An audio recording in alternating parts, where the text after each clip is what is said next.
CS2's new Nuke Analysed. I'm down.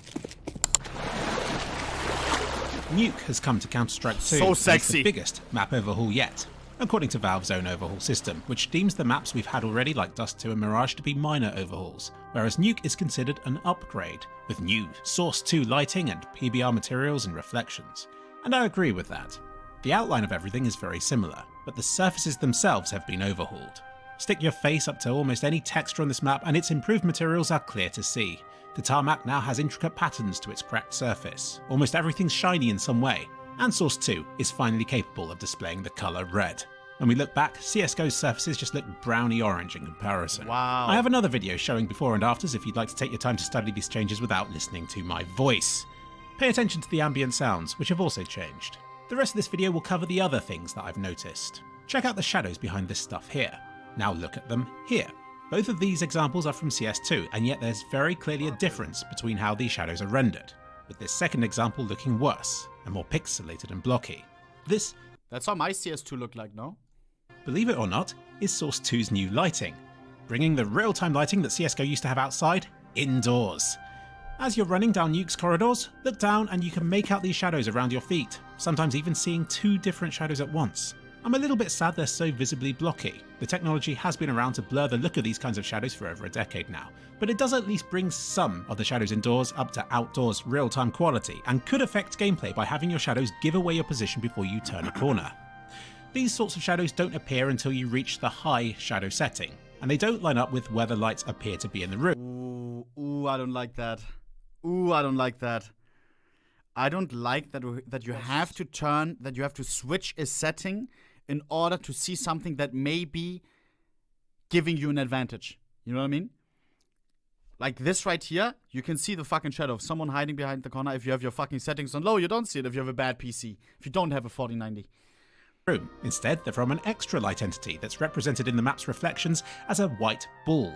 It means you get slightly unnatural results. Like in this room, you'd expect there to be 3 different lights and thus 3 different shadows, but there's actually just one bright one in the middle. But Valve doing it this way does mean that they can easily shift the position of these lights and thus shadows that are cast, should they interfere with. Oh my god, that's visible. And imagine now you're the guy that has a bad PC and thought, oh yeah, let me turn all the settings on low.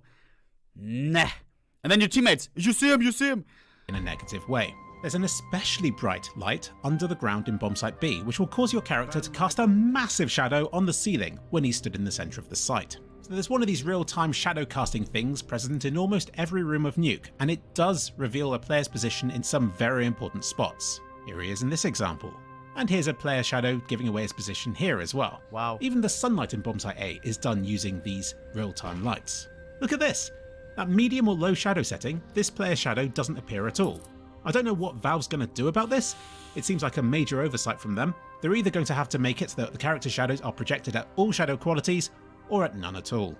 Or a third option would be to have some weird cutoff where the shadow fades out early, like it seems to be doing in this doorway for reasons I'm not sure of just yet. But I do hope they keep these shadows in, because it looks kind of sad without them. So I guess that's the biggest change to the gameplay. They also removed this bench from the middle of locker room, as it did obstruct movement. Good. We're quickly going to take for granted how much of an improvement the materials in Source 2 are, so time for a quick reminder of how bad it used to look. Look at this shiny metal fence material. Doesn't seem too hard to do right, does it? Yet CSGO gave us this weirdly plasticky looking metal instead, with fake looking sheen lines on it.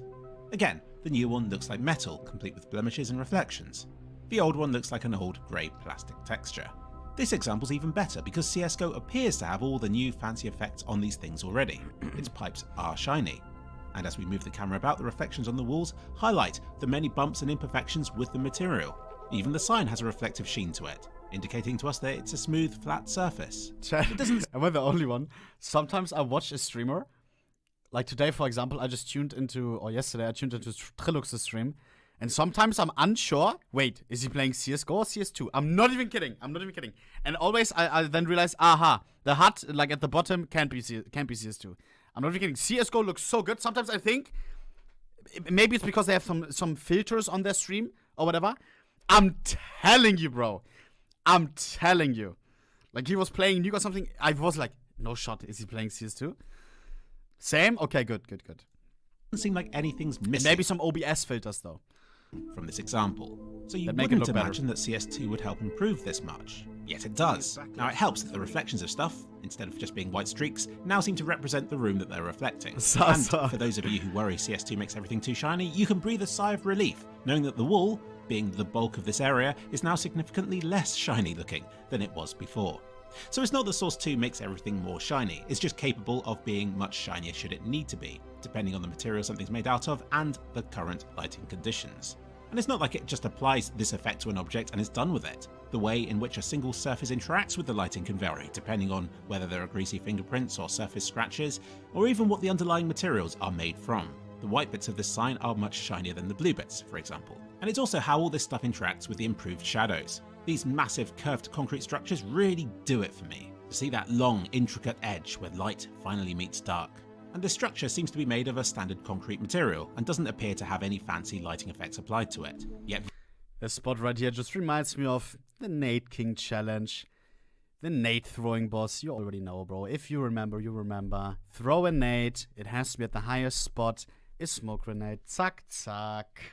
You are under the right conditions and suddenly want a challenge on easy mode. It'll light up like Don't a Christmas remember? tree, Come but on, only the man. bits that aren't in shade. It just appears to work under any lighting condition. But it's all this stuff combined that, without changing the map itself, has helped transform this dated, last-gen look of CSGO into something that's now truly beautiful. Wow. But there is a serious issue that needs addressing here, because Nuke is too clean and shiny looking. It looks brand new, with every floor waxed, every sign polished, and not a hint of dust, even up in the ceiling rafters. There's no wear and tear to this map at all. This power plant is in pristine condition. If you ask me, this is Valve getting carried away with the new PBR materials, having been constrained by Source 1 for decades. And they've chosen to splurge it all out on this one particular map, because if we look at all the others like Dust 2, Mirage, and even the brand new leaked Inferno images, these all look about as dry and as dusty as a nun's sandcastle. So just like the PBR surfaces themselves, I expect Source 2 to provide more extremes and variety in the types of maps that we can expect to see. And Nuke is an example of a shiny one. This shininess sometimes works against itself, mind. Because we can clearly see that some of the cube maps aren't fully aligned, meaning that the stuff in the water's reflection outside doesn't always match up with where it should be, and the same with some of the reflections of larger rooms indoors, and especially outside when you're peering into the windows around Bombsite A. That being said, I do appreciate how bright the sun's sparkle can look now. It looked way too muted in Source 1, and it makes me happy every time I see it glowing in Source 2. And I don't mind too much about these skewed reflections, as they're giving a lot of image quality for very little slowdown, which everybody should be happy about. And as you can see, when I turn the corner and look into this reflection instead, if they're properly set up, then they don't look too bad. The SWAT vehicle at CT Spawn has received a new model and a much more colourful design. These cooling towers have been moved further away from the map.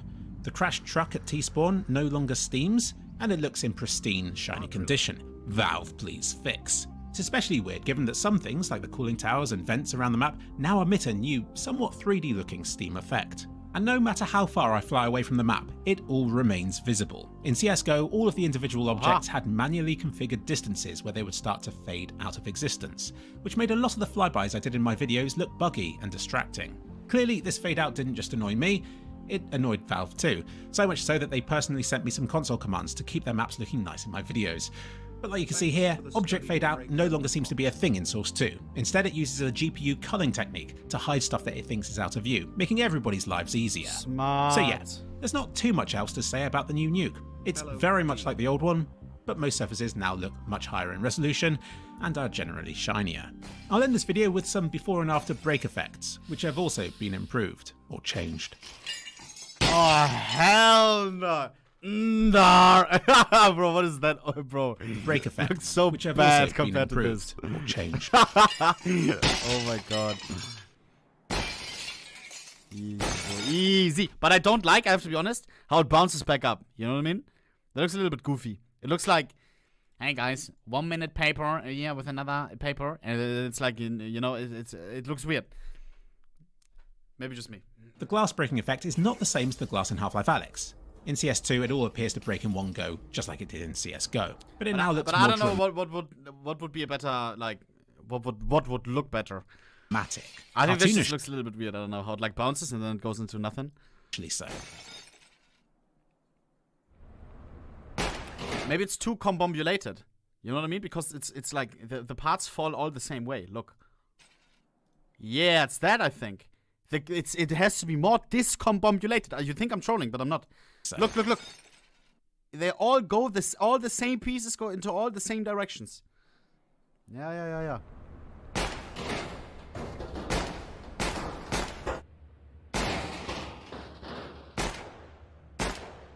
Fire in the hole.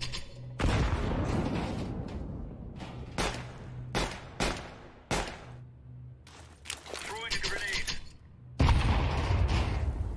Not too bad. Not too bad. W video as always. That was nice. Quick little like sum up on the new map. If you don't have the beta, I've heard that there's still some people who don't have the beta. I don't know how, but apparently that's just how it is.